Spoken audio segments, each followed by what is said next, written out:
Au menu des échanges de ce mois de mars 2018 sur les avancées concrètes et les actions à venir du programme d'action du gouvernement, plusieurs axes phares ont été mis en relief, à commencer par l'économie numérique.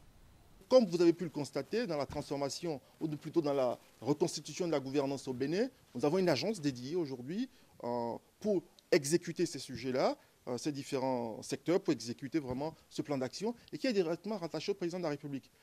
Ce qu'il faut comprendre quand même, ce n'est pas simplement pour faire du top-down, ce n'est pas simplement pour contrôler tout. C'est parce que l'expérience a montré que pour être efficace, en effet, en termes de gouvernance, puisque ces sujets-là s'articulent avec l'ensemble des sujets ou l'ensemble des secteurs d'activité, il faut vraiment qu'ils soient positionnés à un niveau, je dirais, très important dans la gouvernance de l'État. D'où vraiment, donc ça prouve quand même que le gouvernement a bien compris, je dirais, les enjeux numériques, a bien compris la réalité en termes de stratégie qu'il y a derrière ça, d'où, je dirais, la réorganisation en termes de gouvernance de ce sujet-là. Donc je pense que c'est quelque chose qu'il faut saluer. Le tourisme et les travaux publics ont été aussi abordés, mais un grand accent a été mis sur la question de la santé publique. Au Bénin, nous avons malheureusement une facilité de penser qu'on peut faire ce que l'on veut et qu'il n'y a pas une loi, il n'y a pas de règles. Mais non, aujourd'hui, le ministère de la Santé est en train de mettre en place d'une façon rigoureuse les protocoles pour travailler sur les territoires. Il y aura des certifications. Ne pensez pas que vous êtes médecin, vous vous asseyez, vous faites ce que vous voulez. Non, terminez. Dans quelques mois, années, vous serez obligé de signer des contrats de certification pour pouvoir exercer sur le territoire. Il y a certification au niveau de chaque spécialiste et certification au niveau des établissements.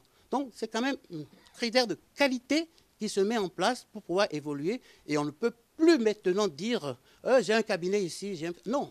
Non seulement vous avez l'autorisation, mais aussi vous avez la certification. Et il y aura des audits pour permettre si vous avez encore le droit d'exercer ou de continuer à travailler sur cette spécialité.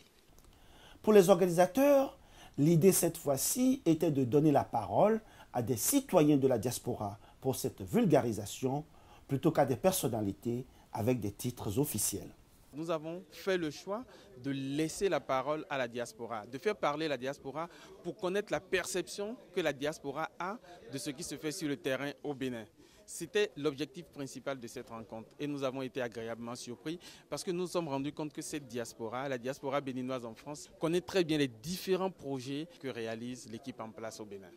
Je tiens à préciser qu'on a eu une énorme satisfaction parce que l'enthousiasme des intervenants était au-delà de ce qu'on avait prévu. Les sujets sont débattus clairement, on a des réponses précises et voilà, l'envie, le soutien n'a pas baissé depuis le premier jour et on sera là derrière notre leader.